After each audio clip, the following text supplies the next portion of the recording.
के गठबंधन की वजह से राजस्थान रसातल के अंदर चला गया। बिहार और उत्तर प्रदेश से ज़्यादा बदनाम राज्य हो गया। जब एक ज़माने में यूपी बिहार बदनामी होती थी कि भाई वहाँ भर्तियाँ सही नहीं होती, वहाँ जो जिस तरह का नकल के गिरोह थे वो सारा काम इस राजस्थान के अंदर हो गया। अब सरकार बचाने में लगे, विधायकों को खुली छूट राजस्थान के अंदर दे दी।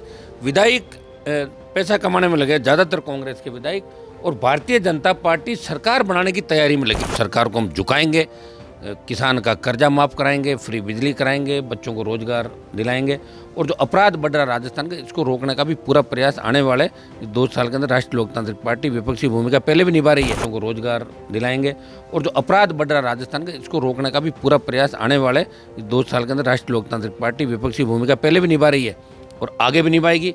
और हमने ये भी कहा था कि एक दल को हम 3rd नंबर पर धकेल देंगे। हमारे साथ है राजस्थान में फायर ब्रांड के नाम से जाने जाने वाले नेता हनुमान बेनीवाल, जो कि नागौर से सांसद भी है। इनसे जानते हैं कि वर्तमान राजस्थान के राजनीतिक हालात और राष्ट्रीय लोकतांत्रिक पार्टी के 2023 के चुनाव की तैयारी को लेकर चर्चा करेंगे। हम जानना चाहेंगे आपसे कि 2023 की तैयारी कैसी चल रही है। देखिए, राजस्थान के अंदर जो हालात है वो भयावह है।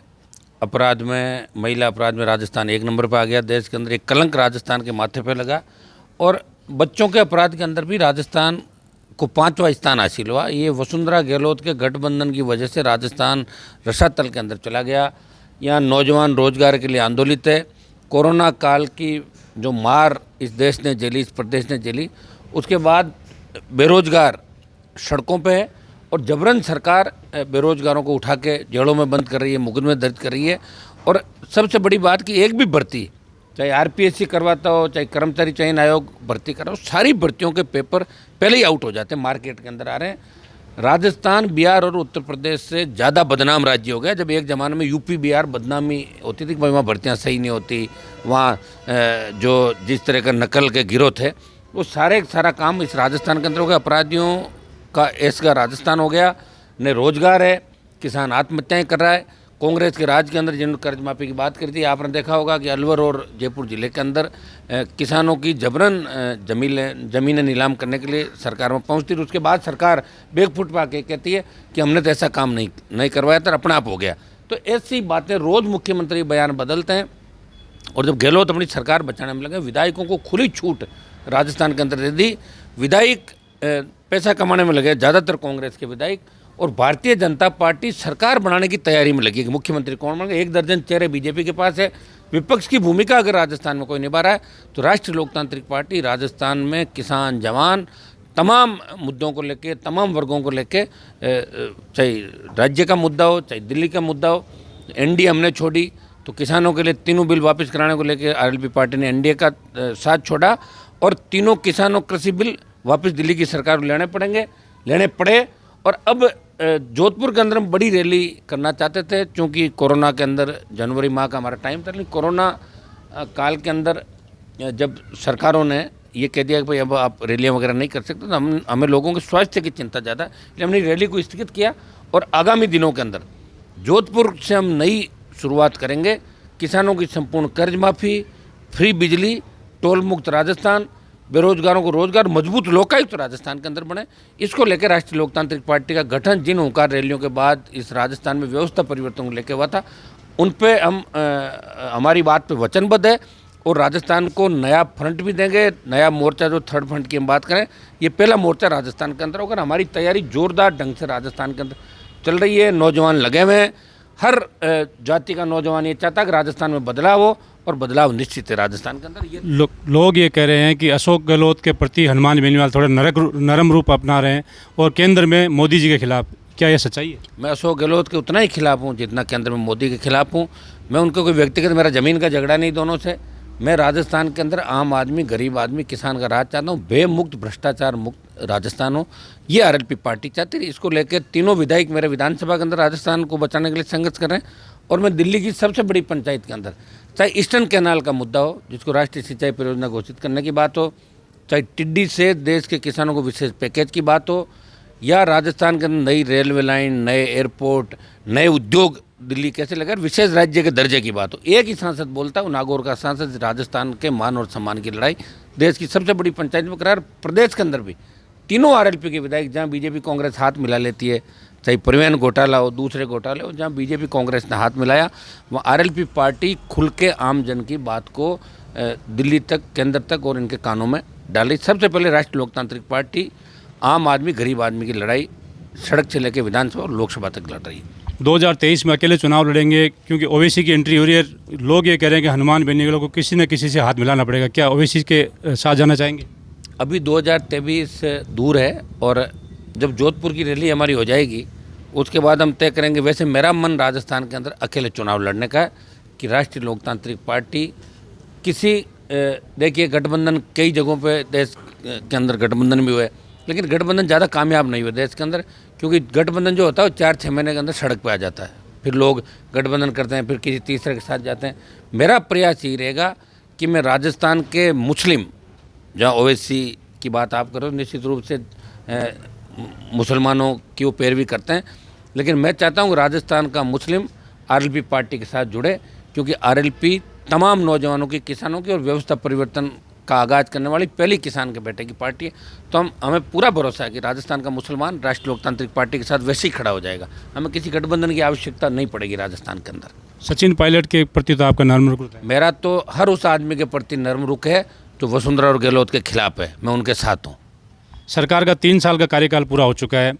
अक्सर ये माना जाता है कि किसी भी सरकार के 3 साल निकलने के बाद उल्टी गिनती शुरू हो जाती है।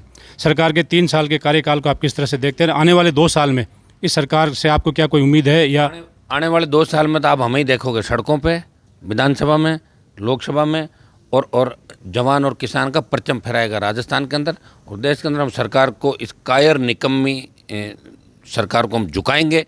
किसान का कर्जा माफ़ कराएंगे, फ्री बिजली कराएंगे, बच्चों को रोजगार दिलाएंगे, और जो अपराध बढ़ रहा है राजस्थान का, इसको रोकने का भी पूरा प्रयास आने वाले 2 साल के अंदर राष्ट्रीय लोकतांत्रिक पार्टी विपक्षी भूमिका पहले भी निभा रही है और आगे भी निभाएगी।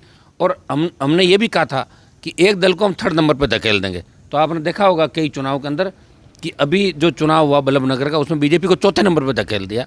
बगल की जो दरियावत सीट थी उसमें आरएलपी बीटीपी का समर्थित जो उम्मीदवार था वो 2nd नंबर रहा, बीजेपी 3rd थी। तो हो सकता है कि कांग्रेस 3rd चली जाए, लेकिन एक दल राजस्थान में तीसरे नंबर पर चला जाएगा। नंबर 1 की लड़ाई में राष्ट्रीय लोकतांत्रिक पार्टी रहेगी। उसका मुकाबला किससे होगा ये आने वाला समय बताएगा। हम बीजेपी और कांग्रेस दोनों के खिलाफ राजस्थान में 200 सीटों पर चुनाव लड़ेंगे। अगर बीजेपी नेतृत्व परिवर्तन करती है, वसुंधरा जी के अलावा किसी को लेकर आती है, तो क्या आपका क्या? कोई आए, चाहे वसुंधरा आए चाहे दूसरा है, हम बीजेपी के खिलाफ रहेंगे राजस्थान के अंदर और कांग्रेस के खिलाफ रहेंगे। 200 सीटों में राष्ट्रीय लोकतांत्रिक पार्टी मजबूती।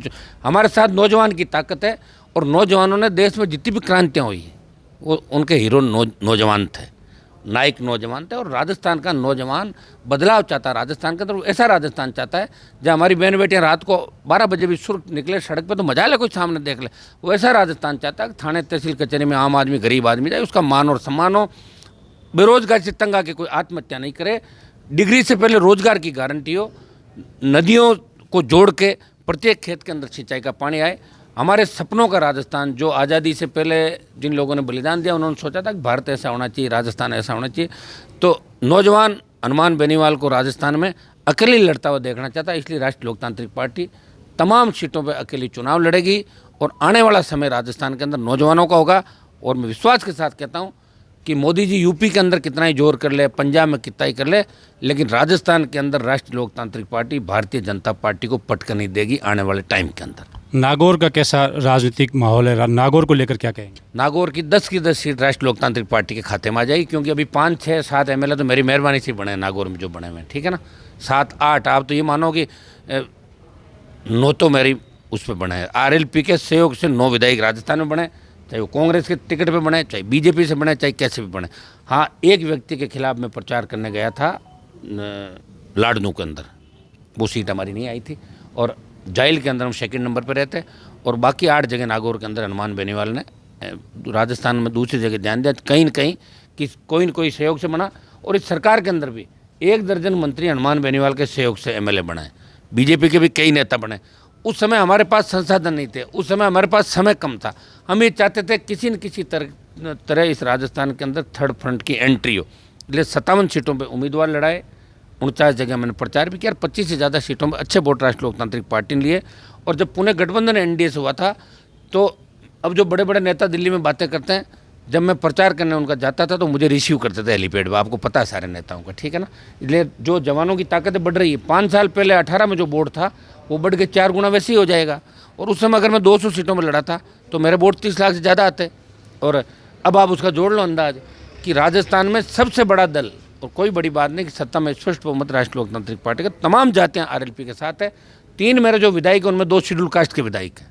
लोग जातिवाद का आरोप जरूर लगाते हैं, लेकिन 3 विधायकों में से बसपा एक एससी का एमएलए नहीं बना पाई और आरएलपी ने 3 में से 2 शेड्यूल कास्ट के विधायक बना के संदेश दिया देश के अंदर कि राष्ट्रीय लोकतांत्रिक पार्टी 36 कौम की पार्टी है।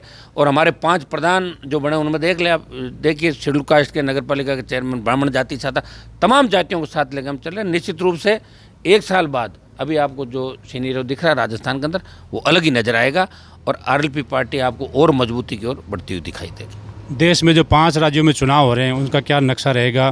क्या मोदी जी की लहर फिर एक बार चलेगी? अब देखो, मैं तो लड़ा नहीं रहा हूँ चुनाव 5 राज्यों के अंदर, फिर भी आप राष्ट्रीय लेवल के नेता हैं। हाँ, तो राष्ट्रीय लेवल का तो मैं तो मेरे लेवल का ही हूँ, ठीक है, मेरा जो भी लेवल है।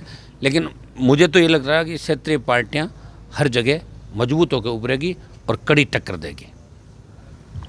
ये थे हनुमान बेनीवाल, जो कि जिनका मानना है कि आने वाला 2023 का चुनाव राष्ट्रीय लोकतांत्रिक पार्टी अपने बलबूते पर जीतेगी और राजस्थान में सरकार बनाएगी।